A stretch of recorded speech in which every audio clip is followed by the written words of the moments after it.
سب سے پہلے تو میں سارے ورکروں کا اور پارٹی کے ممبران کا شکریہ ادا کرتا ہوں کہ مختصر عرصے میں وہ ادھر پہنچے ہیں، اور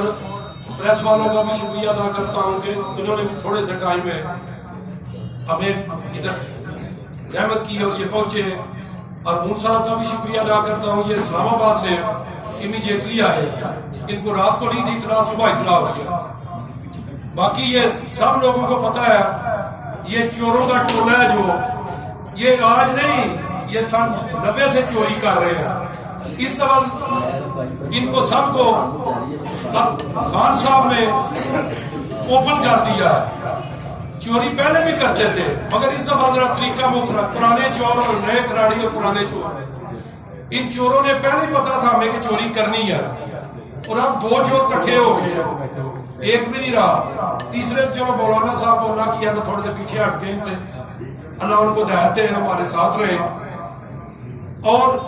آپ انشاءاللہ جب بھی خان صاحب کال دیں گے ہم اس الیکشن کے خلاف، دھاندلی کے خلاف پروٹیسٹ کرتے رہیں گے جب تک ہمیں انصاف نہیں ملتا۔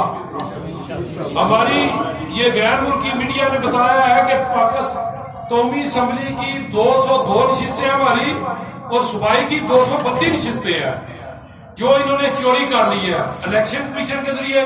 پہلے ادھر چوری ہوتی تھی، اس دفعہ انہوں نے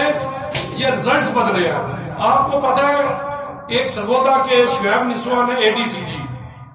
ان سے کہا گیا کہ یہ رزلٹ ذوالفقار بھٹی کے حق میں دو،